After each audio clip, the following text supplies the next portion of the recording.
kepengurusan. Jadi ini semua kita akan lihat. Kalau perlu kita lihat, kita perlu bagi bantuan, kita mungkin boleh bagi bantuan.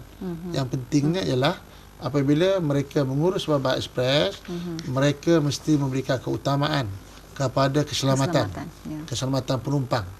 Jangan asyik memikirkan keuntungan mereka sehingga mereka tidak mengikut peraturan-peraturan yang telah kita sediakan. Baik Datuk, kita ada 2 panggilan di talian telefon, tinggal 10 minit lagi. Jadi kita ambil kedua-dua soalan sekali. Kalau boleh kita ringkaskan soalannya. Silakan yang pertama dari Pulau Pinang ya, kalau tak silap saya. Silakan. Halo, selamat pagi. Assalamualaikum. Halo, selamat malam. Selamat malam. Saya Rajendra Amasi dari Taman Bukit Jambul, Pulau Pinang. Ya. Soalan saya begini ya.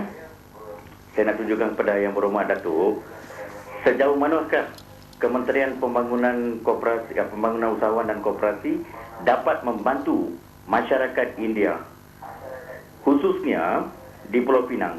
Sebab Pulau Pinang diperintah oleh Parti Pembangkang.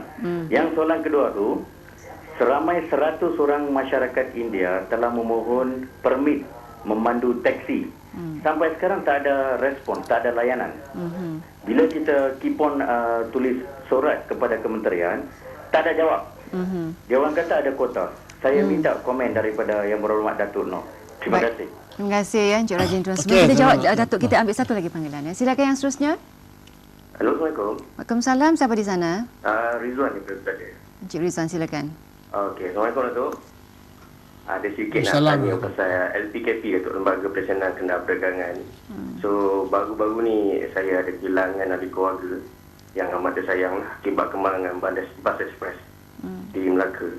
Jadi, sebagai seorang menteri yang baru dilantik, apakah usaha yang diambil oleh Datuk untuk mengelakkan kemalangan dan kehilangan nyawa-nyawa yang tidak berdosa? Apakah patut pihak LPKP menanggung kos pemasangan sistem GPS tracking system kepada semua bas ekspres sebagai jalan penyelesaiannya? Terima kasih. Terima kasih Encik Rizwan.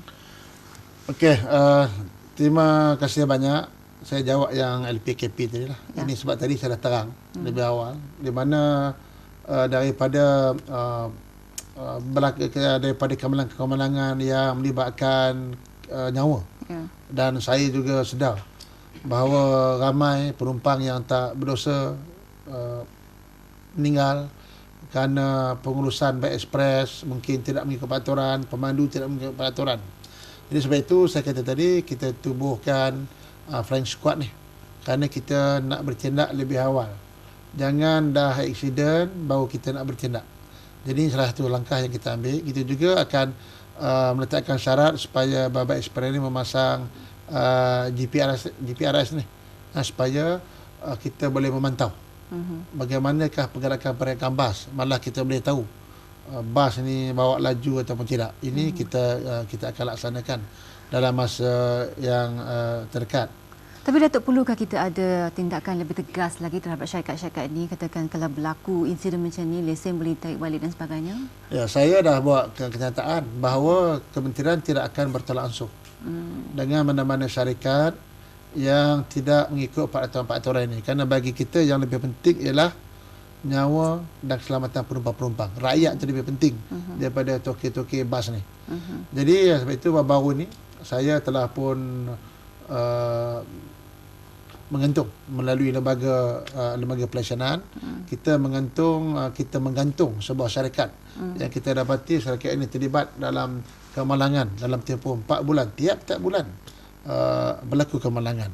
Jadi kalau syarikat ini yang kita beri tempoh dalam sebulan, kalau syarikat ini tidak mampu, kita gantung dia sebulan. Jadi dalam sebulan syarikat ini banyak, dia ada bas 200 lebih, kalau saya tak silap bas dia 232 bas. Sebulan dia tidak boleh beroperasi. Dia kena betulkan pengurusan dia. Kalau cukup sebulan, kita pergi siasat balik. Kalau kita tak puas hati dengan pembaikan yang dibuat, kita akan terus batalkan lisennya. Baik Datuk, kembali kepada soalan Encik Rajendra tadi ya, di pasal tak permit taksi ni. Permit taksi saya nak maklumkan mulai tahun 2004. 2004 kita telah pun, kementerian telah bekukan semua lesen taksi syarikat dan juga lesen untuk individu. Jadi sekarang ni kita kementerian sedang mengkaji. Saya sekarang ni telah sedang dalam proses berjumpa dengan semua berapa banyak persatuan-persatuan pemandu taksi ini dan juga pengusaha-pengusaha taksi, kerana kita nak mengkaji supaya kita nak buka balik lesen permit taksi ini. Tapi kita sedang mengkaji bagaimana kita nak bagi kepada individu, supaya individu ni lebih banyak kita beri. Tapi dalam masa yang sama kita nak mengkaji. Dulu kita bagi pada syarikat, kita bagi pada individu, banyak masalah timbul. Segi maintenance kereta, pengurusan, pemantauan. Kadang-kadang kita bagi dia punya dia kadang-kadang dah bawa taksi, tak bawa taksi, rekod kita taksi dah banyak kita bagi, permit dah banyak kita keluarkan, taksi on the road masih ada lagi kekurangan. Jadi ini semuanya kita sedang kaji supaya kita akan beri peluang kepada individu untuk mendapat lesen ini. Ini saya sedang kaji, tapi sebelum kita nak buat dasar ini, itu sebab kita kena dapatkan feedback daripada pemandu taksi dan juga syarikat yang berkaitan mengenai masyarakat India yang dinyatakan tadi. Saya dah nyatakan tadi bahawa InScan, satu institut keusahawanan, kita juga telah melatih, kalau tak silap saya dalam rekod tahun lepas hampir 3,000 orang kalau saya tak silap yang kita dah latih. Kita juga dengan pusat Giat pun kita ada beri latihan kepada belia-belia India ni. Datuk, 11 agensi di bawah Kementerian Datuk yang tak habis kita nak bincang masalah di sini. Jadi Datuk adakah email ke ataupun alamat di mana rakyat boleh berhubung terus dengan Datuk dan memberi jawapan dan pandangan terus kepada Datuk? Ya, saya ada email saya ni, Nohoma @macd.gov.my. Saya juga ada blog saya. Ya, Nohoma